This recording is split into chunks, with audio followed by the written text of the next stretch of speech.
Avez-vous déjà vécu la profonde confusion d'être profondément blessé par quelqu'un, seulement pour qu'ils agissent comme si rien ne s'était produit? C'est une expérience désorientante et éblouissante qui peut vous laisser remettre en question votre propre mémoire, votre réalité et même votre santé mentale. Cela n'a aucun sens logique de votre point de vue, et cette déconnexion est incroyablement douloureuse.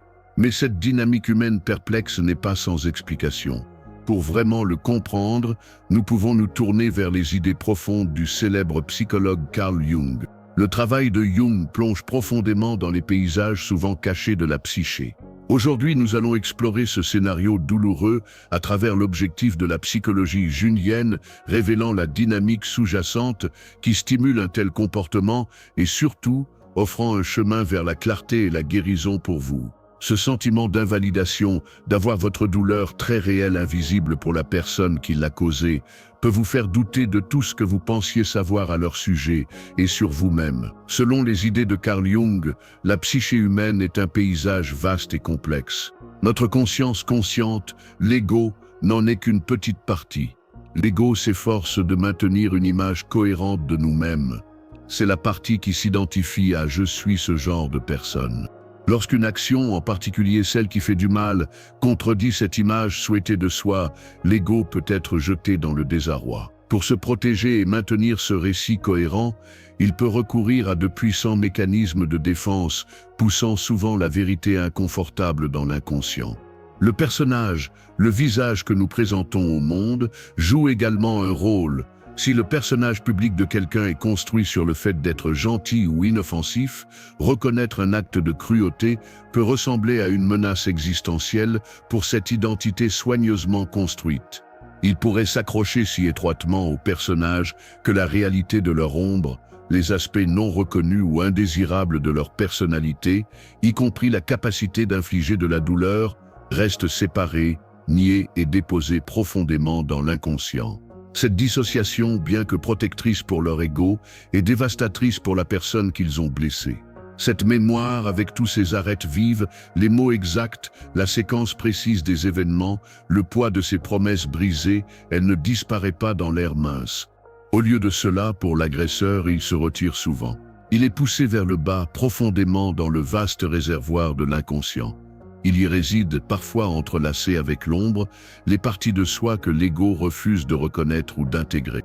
Rappeler et posséder consciemment ces détails obligerait l'ego à affronter une réalité qui contredit radicalement leur personnage choisi. Cela exposerait l'influence de l'ombre, contestant le fondement même de qui ils croient être, perturbant leur image de soi. Ce conflit interne, cette guerre amenée par l'ego pour protéger son récit, rend une véritable reconnaissance incroyablement difficile pour eux. Ils sont en un sens déconnectés de la réalité de leurs actions, incapables ou ne veulent pas faire face à l'image complète de leur propre psyché comme décrit par Carl Jung. Ce refus d'intégrer l'ombre et de se déplacer vers l'individuation les maintient piégés dans un cycle de déni. Bien qu'ils puissent ne pas récupérer consciemment ces souvenirs, ils peuvent se manifester d'autres manières. Peut-être subtilement dans les rêves, où symboles laissent entendre que l'inconscient essayant de faire surface, fragment de la vérité supprimée. Pour vous, l'expérience de ce déni est une forme profonde d'invalidation.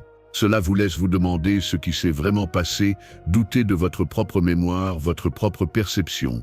Parce que s'il ne le faisait pas, ou si ce n'était pas si mal, alors c'est peut-être celui qui est imparfait, qui est trop sensible, qui se souvient mal. Cet effet d'éclairage au gaz est une conséquence directe de la défense féroce de leur ego contre la confrontation de son ombre. Ils sont tellement investis dans le maintien de leur personnage soigneusement construit, le masque qu'ils montrent le monde et eux-mêmes, que reconnaître la réalité blessante la briserait. C'est une tentative désespérée de garder l'inconscient à distance pour éviter le travail difficile de l'individuation, le processus à vie d'intégration de tous les aspects de soi, y compris l'ombre. Pour eux, ce déni est une forme tordue d'auto-préservation, mais pour vous, c'est un fardeau émotionnel, un poids invisible de leur réalité non reconnue. Parfois, même dans leur déni, il peut y avoir des indices subtils et inconscients, presque comme une synchronicité entre vos expériences et une réalité cachée qu'ils refusent de voir. Leurs rêves pourraient tenir des symboles qu'ils ne comprennent pas, murmures de l'ombre essayant de faire surface, faisant allusion à la vérité que leur ego supprime. Cet oubli délibéré n'est pas seulement une négligence passive, c'est un mécanisme captif, une défense promulguée par l'ego pour préserver son image de soi préférée. Ils craignent ce que reconnaître le préjudice révélerait sur leur côté de l'ombre, ces aspects importants et réprimés de leur personnalité. Confronter cette obscurité nécessiterait le démantèlement de leur personnage soigneusement construit, le visage agréable qu'ils présentent au monde, et peut-être même à eux-mêmes.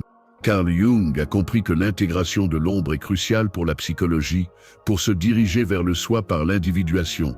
Mais pour l'agresseur, ce chemin est trop dangereux, trop menaçant le contrôle fragile de l'ego.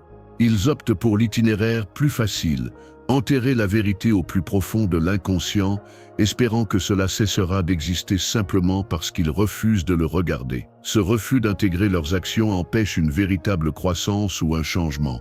Il les maintient coincés, incapables d'évoluer au-delà des modèles qui ont causé du mal. Pendant ce temps, vous êtes aux prises avec les conséquences tangibles de leurs actions et le fardeau supplémentaire de leur déni. Leur inconscient pourrait encore envoyer des signaux, peut-être à travers des rêves récurrents avec des symboles troublants, ou une étrange synchronicité qui reflète les aspects de l'événement oublié. Mais l'ego conscient résiste puissamment à l'interprétation. C'est une impasse en eux, mais une source de douleur profonde pour vous. Leur personnalité reste intacte, leur ego protégé, pendant que vous portez le poids de la réalité non reconnue. Ils soulignent comment leur conflit interne se manifeste comme un préjudice externe, perpétuant un cycle où la responsabilité est élurée par l'effacement pratique de la mémoire, bloquant tout véritable mouvement vers l'individuation et l'intégration du soi. Le refus interne de reconnaître l'ombre ne signifie pas que les aspects refusés disparaissent simplement. Il réside dans l'inconscient, exerçant une pression, créant une tension subtile mais constante entre le personnage fabriqué de l'ego et la vérité qu'il cherche à enterrer. Cette friction psychique nécessite une énergie importante pour maintenir, une énergie qui pourrait autrement être dirigée vers la croissance et la guérison. Carl Jung a compris que cette séparation de l'ombre empêche la véritable intégrité, l'intégration nécessaire pour le mouvement vers le soi et le processus d'individuation. S'accrocher au personnage devient un piège psychologique, une cage dorée qui empêche la connexion authentique et la conscience de soi plus profonde. Pour la personne qui a été blessée, témoin de ce déni, ce maintien du personnage tout est bien, ajoute une autre couche de douleur. C'est le fardeau de porter la réalité que l'ego de l'autre personne refuse de reconnaître. L'agresseur peut souffrir d'un vague malaise, peut-être se manifester dans des rêves déroutants remplis de symboles troublants, ou remarquer une synchronicité étrange qui semble significative, mais qui est consciemment rejetée. Ce sont des chuchotements de l'inconscient, les tentatives pour mettre l'ombre dans l'ego fortifié, dédié à la préservation du personnage, l'éther. Cette suppression active garantit qu'ils restent coincés, empêchant toute étape authentique vers l'intégration de leurs expériences ou se rapprochent de leur vrai moi. Cette externalisation est l'endroit où la projection devient activement nocive, se transformant en manipulation de l'éclairage au gaz. L'inconscient de l'agresseur, accablé par les traits d'ombre reniés, cherche un endroit pour les mettre. La victime, souvent en raison de leur vulnérabilité ou de la nature de la relation, devient l'écran pratique sur lequel ces aspects indésirables sont projetés. Vous êtes confus, peuvent-ils dire, quand c'est leur propre confusion interne à laquelle ils ne peuvent pas faire face. Vous imaginez des choses, lorsque leur propre réalité est déformée par le déni. Leurs mots créent un brouillard désorientant autour de la victime, ce qui leur fait douter de leur mémoire, de leur perception et même de leur santé mentale. Ce processus insidieux sert à stabiliser l'ego fragile de l'agresseur et à maintenir l'intégrité de sa personnalité fabriquée en déchargeant la vérité inacceptable à quelqu'un d'autre. L'ombre niée n'est pas résolue. Il est simplement déplacé dans leur monde extérieur, attribué à la personne qu'ils nuisent. Cela les renforce davantage dans leur état de non-individu, empêchant toute intégration réelle de leur matériel inconscient. La victime est laissée aux prises avec une réalité déformée, remettant en question leurs propres expériences et peut-être même intériorisant les aspects filigrateurs projetés comme leurs propres défauts. C'est une blessure psychologique profonde, conçue pour démanteler le sentiment de soi de la victime en attaquant le fondement même de leur réalité. La tentative désespérée de l'agresseur pour éviter de confronter leur propre matériel inconscient, leur propre ombre, a le coût immense du bien-être psychologique d'une autre personne. Cette manipulation est un obstacle non seulement à la croissance de l'agresseur vers lui-même, mais aussi à une attaque directe contre la capacité de la victime à naviguer sur leur propre chemin d'individuation et à faire confiance à leur propre perception. L'attaque contre le sens de la réalité de la victime les laisse à la dérive. Leur structure d'ego précédemment stable est contestée, ce qui rend difficile de faire confiance à leur propre jugement. Le silence devient un vide que la victime se sent obligée de remplir, souvent en cherchant désespérément la validation ou l'explication de l'agresseur, qui bien sûr le retient. Cette recherche constante de réponses qui ne renforce jamais la confusion et le sentiment d'impuissance de la victime. Ils peuvent commencer à douter de leurs propres souvenirs, leur propre interprétation des événements, se demandant si leur personnage est en quelque sorte imparfait ou si une partie de leur propre ombre provoque cette détresse. Carl Jung a compris à quel point il est crucial d'intégrer l'inconscient. Cette manipulation empêche activement une telle intégration, forçant l'ego conscient de la victime à se débattre avec une réalité délibérément obscurcie. Ils peuvent se tourner vers l'intérieur, examiner leurs propres motivations ou défauts perçus, essayant de comprendre ce qu'ils ont fait pour mériter ce traitement. Cette orientation interne, tout en conduisant potentiellement à affronter leur propre ombre dans un contexte sain, est ici tordue en autoblâme. Ils sont éloignés de leur vrai moi, poussés dans un labyrinthe de doutes et des perceptions déformées, compliquant davantage leur chemin vers l'individuation. La manipulation de l'agresseur projette non seulement sa propre ombre, mais oblige également la victime à affronter une version déformée de leur propre monde interne. Cette disharmonie peut même se manifester dans leurs rêves, remplis de symboles déroutants reflétant l'agitation psychologique. Il n'y a pas de synchronicité saine ici, seulement une perturbation du flux naturel vers l'intégralité, une trahison du soi. Les archétypes de la figure blessée ou perdue pourraient dominer le paysage intérieur de la victime. Cet état constant de recherche de validation externe empêche la victime de s'engager vraiment avec leur propre monde intérieur, entravant le travail crucial de compréhension de leur inconscient. Leur ego affaibli a du mal à traiter la réalité déroutante présentée par l'agresseur, dont la manipulation les empêche activement de se connecter avec leur moi authentique. Au lieu de progresser vers l'individuation, ils restent coincés, leur personnage s'adaptant souvent dans des tentatives désespérées pour susciter une réponse positive. Cette dynamique garantit que la victime reste dépendante, leur focalisation fixée vers l'extérieur, loin du paysage riche de leur propre psyché. L'agresseur, agissant peut-être inconsciemment son propre matériel d'ombre, maintient le contrôle en gardant la victime perpétuellement déséquilibrée. Ce manque de résolution crée une stase psychologique, perturbant le flux naturel vers l'intégralité et que tout sens de la synchronicité positive soit impossible. Les symboles de leurs rêves peuvent continuer de refléter cet état piégé, reflétant des archétypes de vulnérabilité ou de poursuite. Le travail de Carl Jung souligne le voyage vers l'intérieur. Cette manipulation est un obstacle délibéré à ce voyage. La sapée constante par le manipulateur érode la force de l'ego de la victime, ce qui rend plus difficile pour eux de différencier leur soi authentique des projections qui leur ont poussé. Cela les maintient enchevêtrés dans la toile du manipulateur, empêchant tout véritable engagement avec leur inconscient plus profond. Leur personnage devient de plus en plus déformé, un bouclier construit non pas pour une interaction authentique, mais pour apaiser l'agresseur et naviguer dans le chaos. L'agresseur, opérant peut-être à partir d'un lieu de matériel d'ombre inconscient qu'il refuse de reconnaître, empêche magistralement la victime de trouver un pied psychologique. Tout potentiel de synchronicité significative, les moments où le monde extérieur résonne avec la vérité intérieure, est bloqué par cette manipulation omniprésente. Au lieu de cela, la victime connaît un désarroi, ce qui rend difficile l'interprétation des symboles survenant dans leurs rêves, qui reflètent souvent leur état piégé et les archétypes d'impuissance auxquels ils se sentent soumis.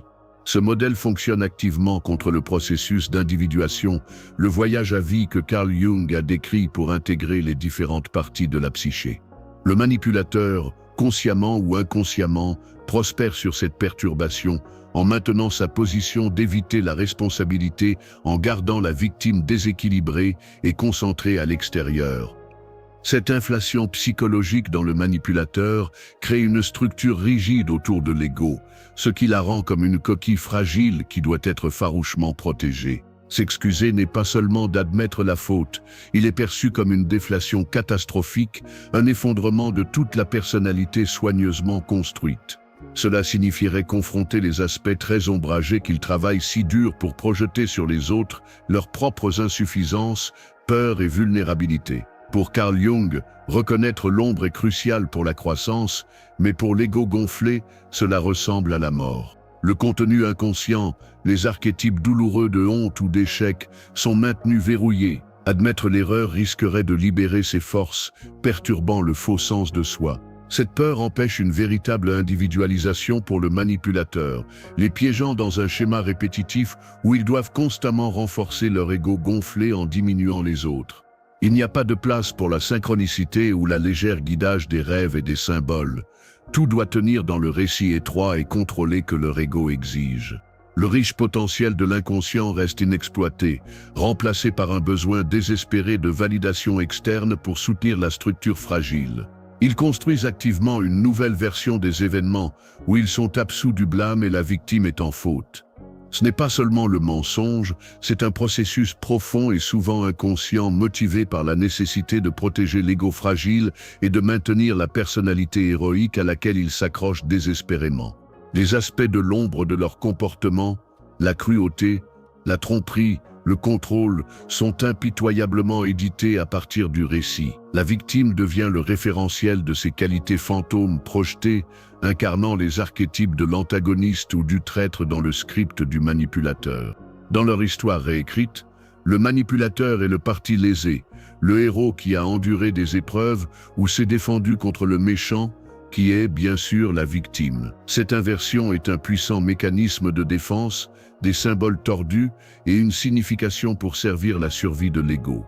Le contenu inconscient qui entre en conflit avec ce récit est supprimé, la véritable histoire poussée dans les profondeurs de l'ombre, loin de la conscience. Cette dissociation leur permet de croire véritablement leur propre version fabriquée, solidifiant la scission entre leurs actions et leur moi perçu.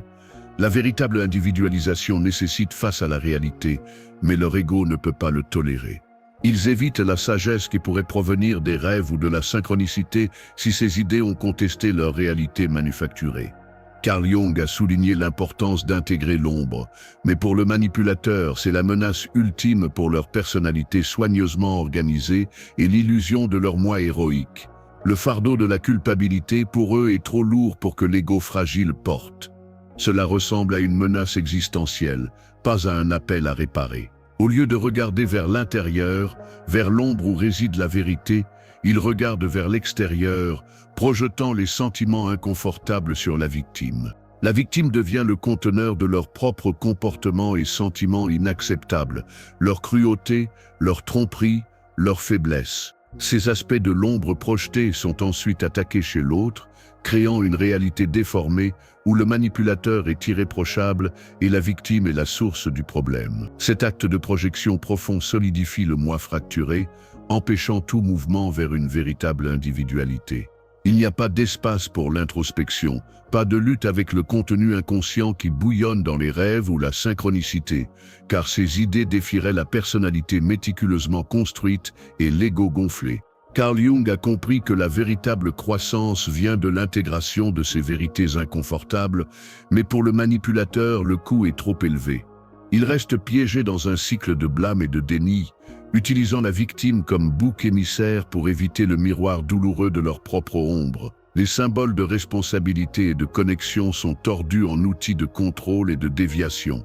Cela contraste fortement avec l'individu émotionnellement mature pour qui la culpabilité agit comme un signal vital. Pour eux, la culpabilité n'est pas une phrase, mais une assignation min-assignation, un appel de l'inconscient pour reconnaître une frontière franchie, un préjudice infligé ou une valeur trahie.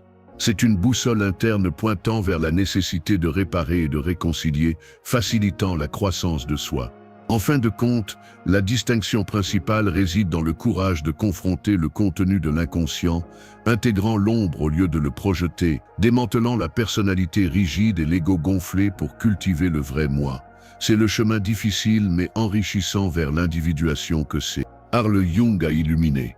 Écoutez les messages subtils de symboles révélés dans les rêves et la synchronicité, la compréhension de l'appel des archétypes sous-jacents et la réponse à la direction de la conscience ne sont pas des signes de faiblesse, mais d'une force profonde. Embrassez le voyage introspectif, même lorsqu'il révèle des vérités inconfortables. Nous vous invitons à partager vos propres réflexions sur le grappling avec l'ombre ou les idées glanées de l'inconscient ci-dessous. Si vous vous considérez comme un penseur profond à rechercher une compréhension profonde, abonnez-vous à notre chaîne maintenant et activez les notifications pour rejoindre cette exploration. N'oubliez pas que vous n'êtes pas brisé, vous devenez.